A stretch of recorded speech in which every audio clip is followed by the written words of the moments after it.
Welcome to this episode of Eureka, and we are going to have a very wonderful conversation with Dr. Surajit Dhara. He is with the School of Physics, University of Hyderabad, Telangana.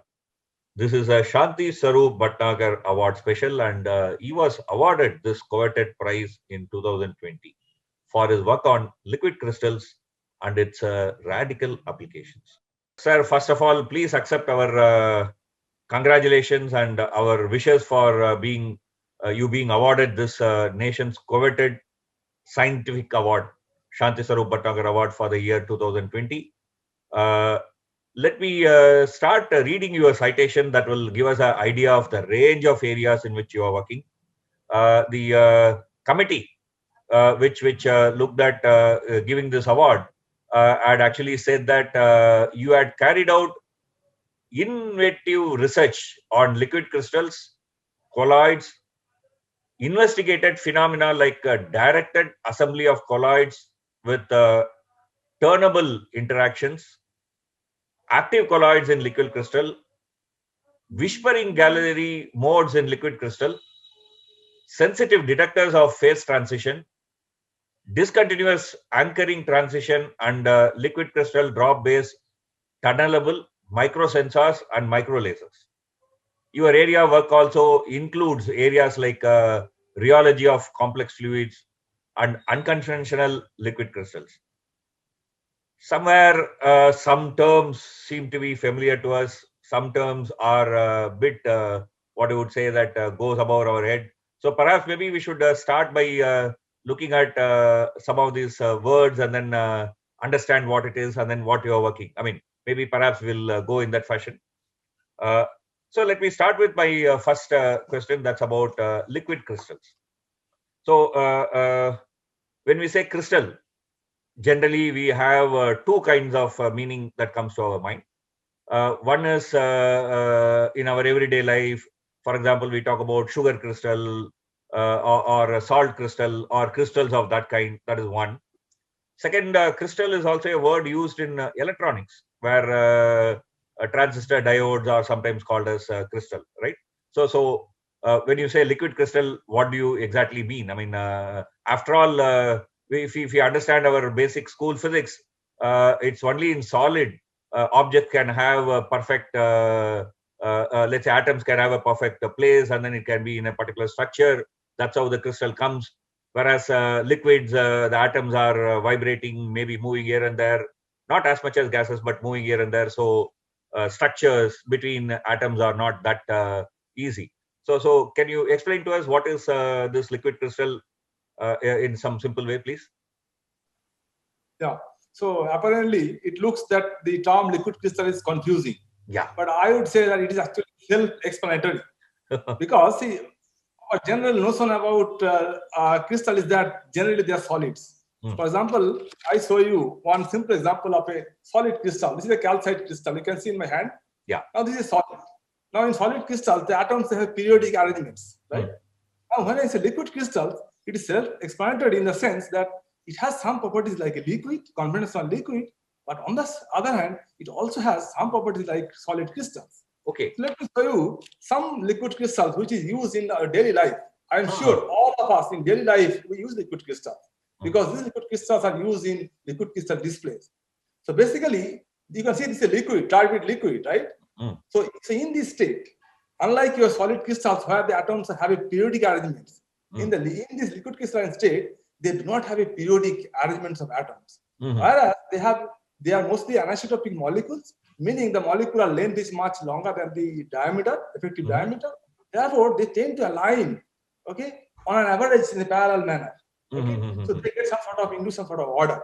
Okay. So the liquid crystal is basically intermediate state between a solid crystals having periodic arrangement of atom and a completely conventional liquid where there is no arrangement of atoms. This is what is the liquid crystal is used in all your displays. Okay? In fact, the display which we are using, and that what actually has revolutionized this entire, this. So most of the people who will be watching this program using a smart TV or a television set that has come in the recent past, they're actually watching through a liquid crystal display, right? Yes. In fact, whole information technology has been totally changed after the display was discovered. Very interesting. So what is your research work in this liquid crystal area? Yeah. So actually, I work on several different aspects of liquid crystal. One of these is that our aim was always, as you know, that liquid crystal has been extensively used for liquid crystal displays. Okay. Now the question is, what is new? So Ah. we always look for something beyond displays. We look for new applications of liquid crystals. Okay. So I give some example. See, for example, that this liquid crystals, as I showed here, it has lots of tiny defects. Okay, like solid crystals, you have defects, right? Now those defects are actually unwanted in all the displays which you are using, including mobile phone, laptops, everything. But those defects actually we can create artificially in liquid crystals.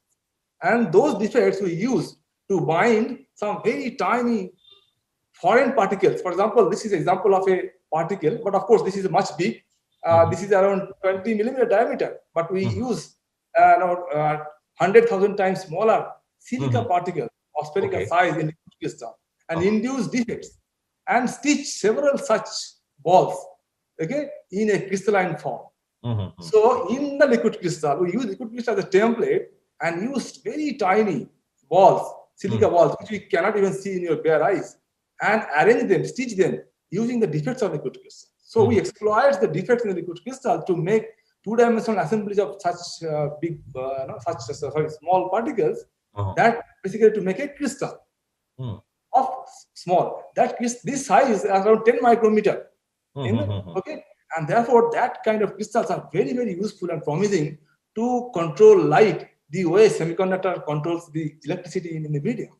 So this is called photonic band gap material or photonic band gap crystals in which certain wavelength of light cannot be propagated. In fact, you can manipulate light the way semiconductor manipulate electricity.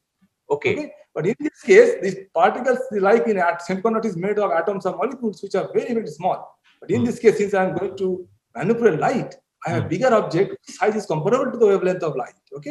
For example, that is why we take this kind of microscopic object. Basically, it's a periodic arrangement of varying refractive index, periodic arrangement of varying refractive index. That is how we make this crystal, 3D sort of photonic crystal. So this is a very emerging area, and there are a lot of efforts to make such crystals. But I do not know there are 1D, 2D available, but complete three-dimensional photonic bandgap material still is a dream for many of us. One of the work is intended in that area to make a complete three-dimensional bandgap material in liquid crystal. Yes. Okay. So basically, you are saying that it's like the liquid crystal is a substrate on which you are putting some small, let's say, material, not bigger than atom, bigger than molecule, but some small micro level or nano level materials, arrange it in a particular perfect order, and that actually becomes like a so the word crystal here actually starts to mean both. Both the periodic arrangement and also like electronic crystal, right? So the similar order, exactly. Okay. So through this, you are looking at how you can control light in a way. For example, in diodes and electronic equipment, we are controlling the movement of electron. Is that right? Here we can manipulate light using such structures. So our primary goal is to actually make and develop such structures using liquid crystal as a template. Okay. That is what is one of the areas which we want. Very, very, very interesting. So it also somewhat links to something called as colloids. Again, colloids is something that we know. For example, every day we use toothpaste. Toothpaste is a colloid. Basically, it is neither solid nor liquid, but where materials are suspended in a liquid form in a particular way, that becomes colloid. So what is actually colloid, and how your work is interrelated to that? So in this, for example, this is a pure liquid crystal, right? Now, when you disperse such tiny particles, which I said I have directed them to assemble the way I want. So when you disperse such particles in the liquid crystal, it forms a suspension. Okay. Now, those tiny particles, I have no control, right? I cannot see them. But using laser tweezers under optical microscope, we guide those particles, we direct those particles to form a three-dimensional colloidal crystals. Okay. So okay. it is a colloids Mhm. which are directed to assemble in liquid crystal template in the or liquid crystal medium. Okay, that is how I say that liquid crystal colloid, or why I use the term for liquid crystal colloids, means I use colloidal particles, disperse them in liquid crystal, use liquid crystals defects as a binding forces for Okay. the among the particles. Okay. That's how. That's how. See, if I read your citation once again, which was not very easy for us to understand in the beginning, now slightly starts making sense. Like it says that inventive research in liquid crystal colloids and directed assembly of colloids. That's what you are talking about, like, right? So putting particles using the defects in the liquid crystal to place those particles in the right place so that one structure can be got. It also says something like tunable interaction, active colloids, whispering gallery. What are these three terminologies mean? What do they imply? Yeah. So let me share my screen with you to show some interesting aspects of these studies. Yeah. So you can see in the screen, I have shown two sort of small crystal, right? Yeah. You can see these are the periodic arrangements of from colloidal particles. Okay. These particles are actually bound by defects. These intermediate between them are basically defects. So this whole thing is a liquid crystal, and these are the particles are self-assemble to make it colloidal crystals. This is not possible in water or any other isotopic solvent. Okay. Now, these crystals, normally in a crystal, for example, the solid crystal, which I showed you earlier, this is solid crystal. You cannot tune the shape or structure easily, right? Yeah. Now, I'll show you that this colloidal crystal in liquid crystal, you can actually apply a very small voltage, and you can see that you can tune the structure from one to other. And this is very remarkable because such tunability using a small external field is not possible in any other structure which you can think of. Okay. Similarly, I can show you another structure. This is again the 2D structure in liquid crystal. You can see how I apply a small voltage, 1 or 2 volts. Okay, and I can tune the structure to a large extent. This is remarkable because this will be very, very useful in controlling light propagation through such crystals. This is amazing that, I can now understand what you mean by tunable. That is, by applying small voltage, you are trying to restructure the way that the crystal is arranged, the particles are arranged. Please continue, carry on. Yeah. Now, see, another aspect you asked me about this, the active colloids. Okay, let me tell you what is the motivation for such one. Okay. We know there are several microorganisms which swims in the fluid. For example, these are the chlamydomonas algae, and these are the E. coli bacteria. You can see they are swimming. Now, there is a very special mechanism of swimming. How do they swim? Why do they swim? And suppose if you have a large number of such active particles, and collectively they swim, and why they swim? How do they swim? There are a lot of questions. These are the area of a new area called active matter. Okay. So now the question is that our challenge is that how do we make such artificial micro swimmers? These are the living microorganisms or micro swimmers. We say we have actually designed artificial micro swimmers. Okay. The idea is to understand some of the basic mechanism, what is going on. For example, here you can see in the liquid crystals, I have designed some kind of particle, and I'm guiding the particle to move the way I want. See, the particle is just going from one to other place. I am doing it by changing the field and frequency. Voltage and frequency of the applied signal. Similarly, you can see I can transport a particle from one to another sort of dedicated place where I want. Okay, so this is a kind of control on the particle which you have, and we call this is active particles. These particles are actually not self-propel. We are direct them to propel. That's to mimic this living microorganism here. Now, if I have a large number of collection of such particles, we may be able to understand some of the behavior of these bacteria or E. coli they do. So therefore, this is very, very relevant and very important area to work and understand a lot of physical phenomena behind this. Okay, very, very interesting. That was very amazing. That that how tunable and active colloids. I mean, you explained to us with visuals that was really very amazing, and I'm sure these have huge potential application. I can very clearly see when you are making analogy of in electronics we are controlling electrons, and similarly if you can control light maybe a next generation of a new kind of electronics. Perhaps I think it's called as photonics, right? I mean, that can emerge. Dhara, he is a professor at Central University, Hyderabad, in the School of Physics. His area of work ranges from liquid crystals, colloids, and photonics, and so on. Before the break, he was explaining to us his work on liquid crystals and tunable colloids and active colloids. And then he was also indicating that they have a huge potential in an emerging area called as photonics.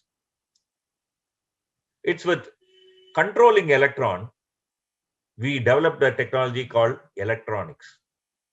If you can control photon, the particle of light, then you can get a technology called as photonics, which is one area where all over the world people are doing research. This can revolutionize the whole scene of information communication technology, the way computers work, the speed of computers, and so on. What today is perhaps supercomputer would become, well, your laptop if photonic like technology can be got. So let's continue our conversation, and we are very thankful.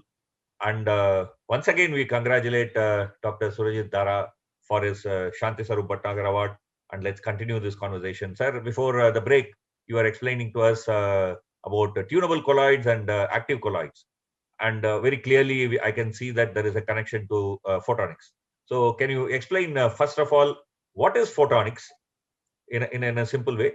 And then we'll come back to the question of what is your area of research. So can you explain to us in a simple way what is photonics, please?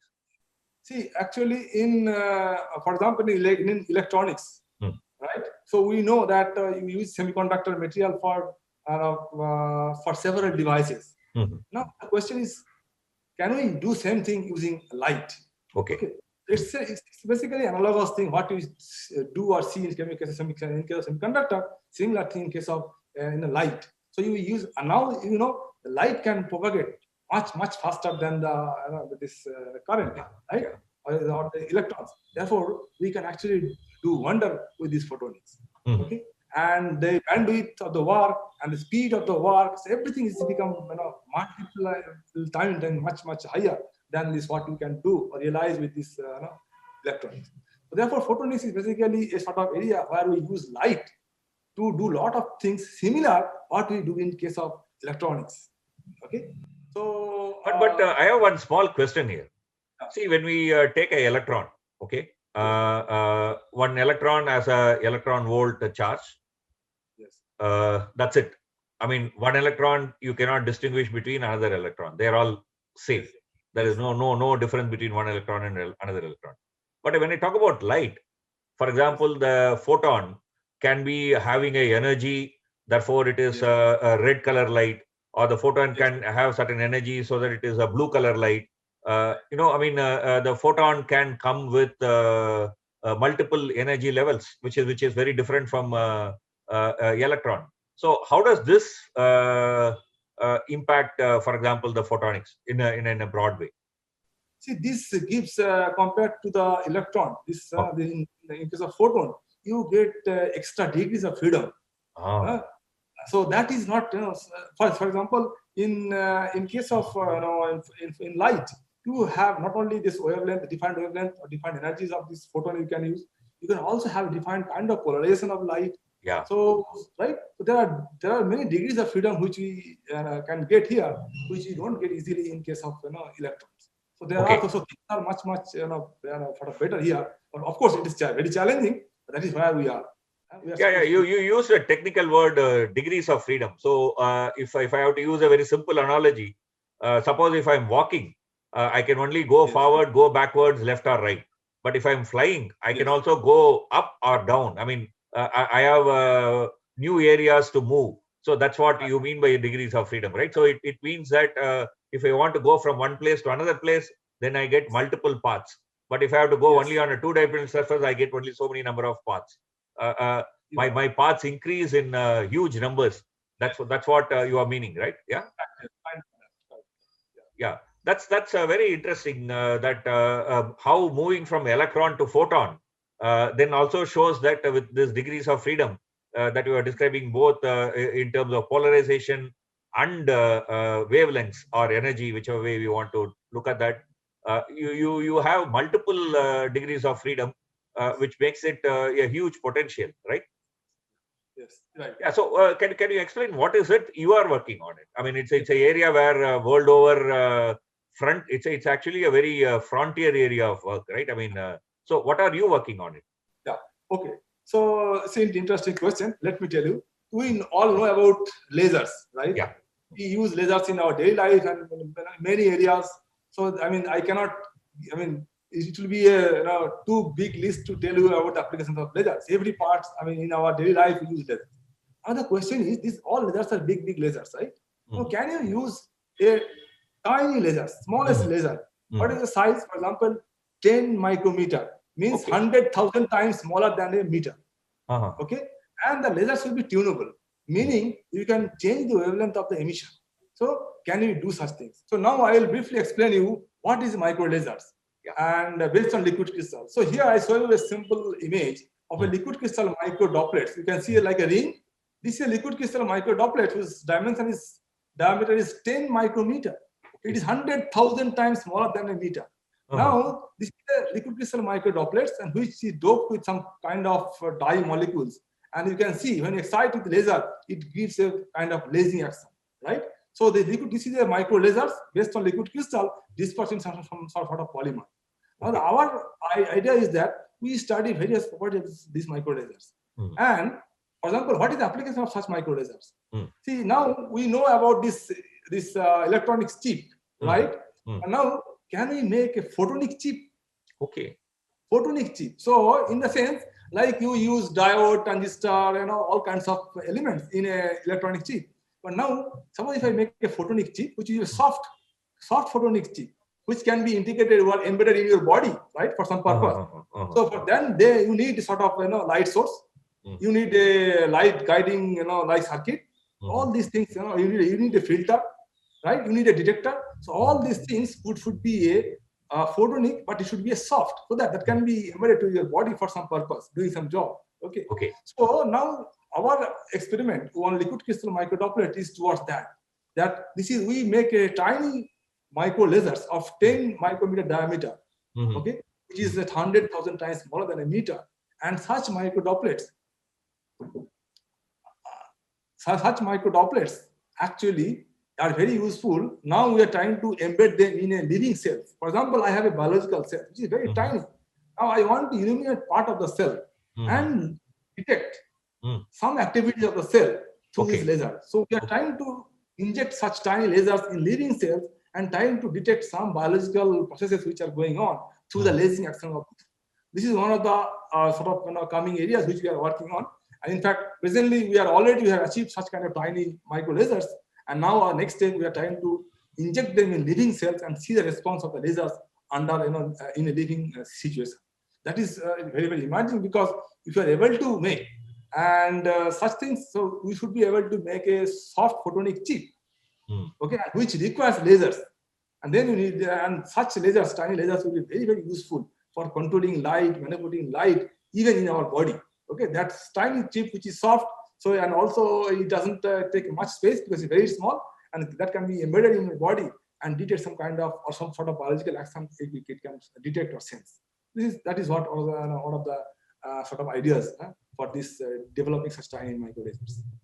That was really very amazing. That and the way you are trying to explain the potential of such micro lasers and soft liquid crystals that you are trying to develop, using that as soft liquid crystal based micro laser based chips equivalent to a electronic chip can revolutionize the way future equipments can be done. I mean, they can be so tiny. You can perhaps even fit it into your body for various reasons, right? So if one looks at this kind of potential, I mean, it looks like science fiction. But of course, always a frontier technology looks like science fiction, because we are foraying into a new area, completely new area. And it's very interesting to note that such advanced technological scientific work is happening in India in a central university like Hyderabad University, which many of us are not aware. We think that advanced research happens only in certain advanced countries. India. India is also currently embarked on such advanced research, right? I mean, that's one thing that I can get from your lecture. Coming back to your citation, there is a very interesting aspect which is mentioned. One area that you are working is rheology. I mean, many of us may not even know what it is, but I think it has to do something to do with the non-Newtonian liquid, right? I mean, some term like that. So, can you first explain to us what is non-Newtonian liquid? Why does you call it as a non-Newtonian liquid, and so on? Actually, in rheology, we mostly study the flow properties of fluids. Okay. Now, many of the fluids, for example, water and so, they are sort of Newtonian fluid. Okay. And so when you shear them, then you get a shear viscosity. But there are some liquid fluid in which that when you apply a shear, there is structural change which it undergoes. Therefore, when you shear, there is change in the structure, and eventually the viscosity changes with the applying the shear stress. Okay. So there are so many, in fact, in our daily life, we use so many sort of viscoelastic materials. For example, you have seen those shaving cream or the cosmetics. Yeah. So there are a lot of science and physics in understanding this structure and their properties. Now, one aspect of that liquid crystal point of view, what we are interested in that, we know that the material's strength or properties, I mean hard materials, it depends on the defects. Okay. In fact, the steels and all, they are made purposefully by artificially making defects by putting some impurities. For example, carbon is introduced to create defects and make the strength of the steel and other materials, alloys, things like that. Now the question is that in soft material, such aspect has not been investigated to that extent. Meaning soft materials like liquid crystals, they also have defects. Now, what is the role or the contribution of the defects on the mechanical response of the material as a whole? Okay. So our aim was that to look at those aspects. So we basically take those liquid crystals which are having inherently lot of defects. Okay, and also sometimes the defects sort of form an array. Okay, they have some sort of interaction, they form an array. Now, when you have such materials, we study their properties under using a rheometer and study their flow behavior, look at the viscosity properties, when they behave like a solid, when they behave like a fluid, at what condition they do that, and how the defects actually contribute. The basic aim is that to understand the similar way, the defects we know contribute immensely in the mechanical properties of solid material. Therefore, we expect similar things should happen with the defects of soft material, which is largely, I would say, not investigated.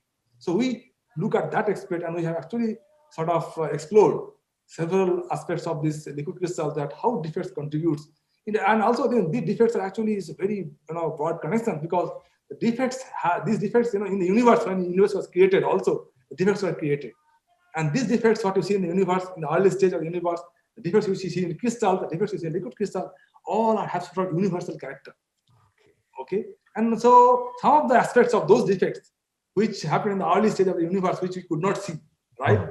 And some of them is difficult to see in a crystals, because solid crystals, the defects are very, very small. But those things you can see under microscope in liquid crystal and look at their contribution or the sort of effect on the materials, mechanical properties, which is very, very useful as far as the application is concerned. Because as I said, many of these cosmetics and our foods, there are soft materials, right? So we consume enormous soft materials in our daily life.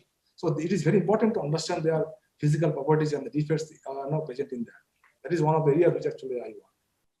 Very, very interesting. I mean, we had a very, very interesting conversation from understanding liquid crystals, which usually we encounter in our daily life as only liquid crystal displays. But going beyond that, how by understanding its structures and so on, that we can manipulate it and create a radically different technology, and how your institute and your group is working on it to further this technology. And you have been awarded the nation's topmost scientific award, Sanchi Swarup Bhatnagar Award. And once again, we congratulate you for this. For want of time, we have to end this conversation here. But it was a very exciting and interesting conversation. Keep watching Eureka. We'll come back with the next conversation.